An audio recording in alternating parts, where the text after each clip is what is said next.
Hi, my topic is transforming traditional legal education into a law and social innovation education. I want to start my talk with one of my favorite lawyer quotes from one of my favorite lawyers, Charles Houston, who felt that lawyers were either social engineers or parasites on society. It's a provocative quote, maybe not as provocative as Shakespeare, who wanted to kill all the lawyers, but it's a close second. Whenever I use this quote, I get one of three reactions, depending on the audience. Non-lawyers, like Shakespeare, think all lawyers are parasites. Lawyers who are activists think I'm the social engineer, the rest of the lawyers are parasites. And traditional lawyers are not really comfortable with either option. They certainly don't want to be a parasite, but they're not comfortable with the idea of being a social engineer. I actually think all lawyers have the potential to be social engineers, and in part it's because of who Charles Houston was. Charles Houston was an activist lawyer, a civil rights lawyer who helped design the campaign to desegregate education in the United States. He was also a dean of a law school, Howard University Law School, and he was a practicing lawyer who had a law firm with his father that served individuals and small businesses. So I like to think that Charles Houston would have faced a rather awkward situation had he told his father and his students that most of them were parasites. But seriously, I think lawyers have the potential to be social engineers because that's what we do. Lawyers have always been part of re-engineering society from one in which might makes right into one in which a legal right has might. And it doesn't matter whether they're drafting contracts, passing laws, or arguing cases. We are historically called and ethically bound to re-engineer society. Given that, law schools have tried to instill in their students this obligation to the rule of law, but at the same time, the obligation to serve their clients. Traditional legal education, using the sort of scale of justice metaphor, has students think about this balancing act between their clients and the rule of law.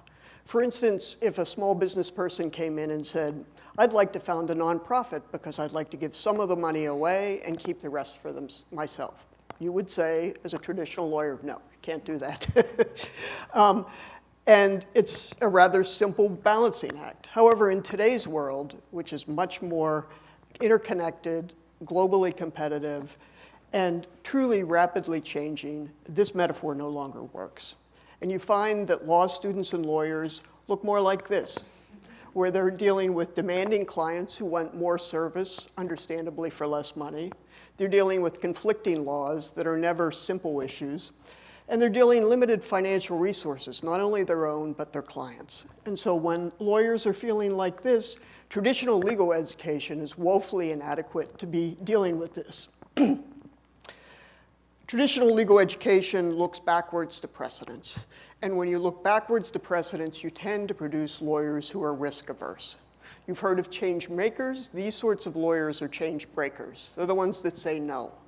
At best, they're change fakers who say, yes, you can do that, but here's how you have to do it. That is not the kind of lawyer that we need to be training for today's world. Law school also, in traditional legal education, emphasizes conflict over compromise. We teach law students from cases that involve people fighting with one another. That tends to produce lawyers who are contentious and adversarial. We fail to teach lawyers the financial literacy skills that they need for themselves and their clients, and we also ignore the latest technologies. We're afraid of artificial intelligence and robot lawyers who will take our jobs. Although we no longer issue calculators and flip phones to our law school graduates, we're still not teaching them to use things like artificial intelligence that could be used to close the access to justice gap. Now, the question for those of you in the audience who are not lawyers is, why should I care about this? And the reason you should care, I think, can be best explained through an experience I had teaching policy and design students. The class was called Design and Policy for Humanitarian Impact. Great title for a course. And in the course, we had policy and design students dealing with all sorts of social problems. But the exercise that I had them engaged in was in fact involved in a class project that their professors had originated. So I began the class by talking with the students and saying, look, lawyers have this ethical obligation and historical calling to be social engineers. But traditional legal education is failing them. They're producing risk-averse, contentious, and financially and technologically challenged law school graduates, and you need to push back against that. You need to make them be team players in designing your socially innovative solutions. So the proposal that I gave them in the negotiation exercise, there was a vacant lot, but 3 groups of people were trying to use the vacant lot.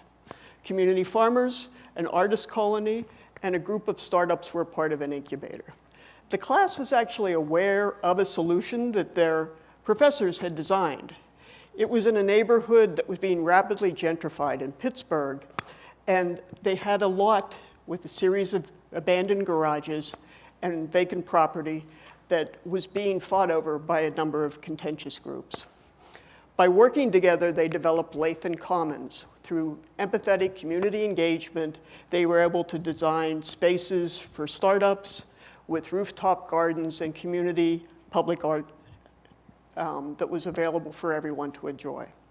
But what if they assigned them traditionally trained lawyers? So I divided the class into artists, farmers, and startups, and assigned them some of my law students who I told, act like traditional lawyers. Go in there, be contentious, be risk-averse, don't deal with technology and the financial consequences, the recommendations you're made, see what happens. Well, what happened was instead of Lathan Commons, we got this. We had the artists fighting that they had to have the entire property for their tiny house and art projects. We had the farmers saying, I had to have the whole property to grow vegetables for our community. And we had the startups arguing that they were the ones that were creating jobs, so of course they should get the whole property. It was an interesting experience and one that really taught to me that social innovators need lawyers who think like them. But the question is, do such lawyers really exist?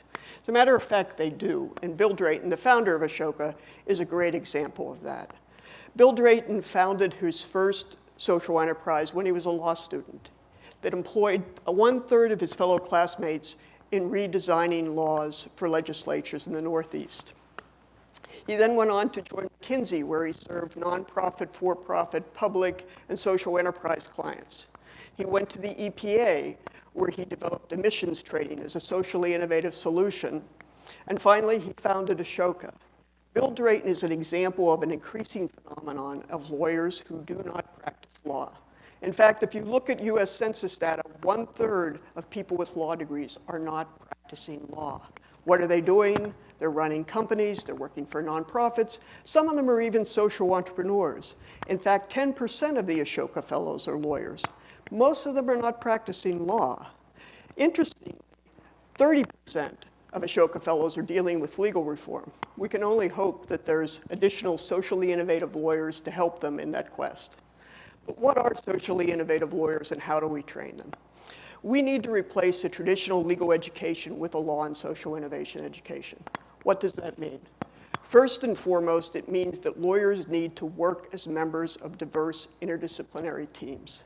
They need to be lawyers who are not the no change breakers or the change makers. They need to be lawyers who say, can working together, we can come up with a solution.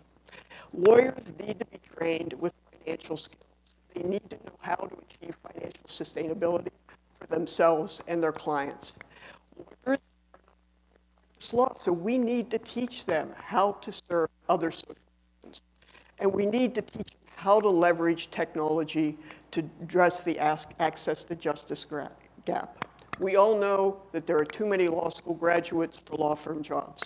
We also know that there are too many potential clients who can't afford lawyers. By leveraging artificial intelligence, we can bring down the cost of legal services and provide it more efficiently. So I hope that you realize after what I've talked about today that lawyers don't have to choose between being social engineers or parasites. They can choose to be lawyer social innovators. Bill Drayton once said that many of the laws and frames of mind that today divide the world will have to change. There is tremendous work here for the law schools. But we need help with this. For a law and social innovation education. We have copies of that outline syllabus here with this. Would love to get your input. There's a survey that you can complete, and we've got lawyers in the room that are anxious to answer your questions. So let's get to work.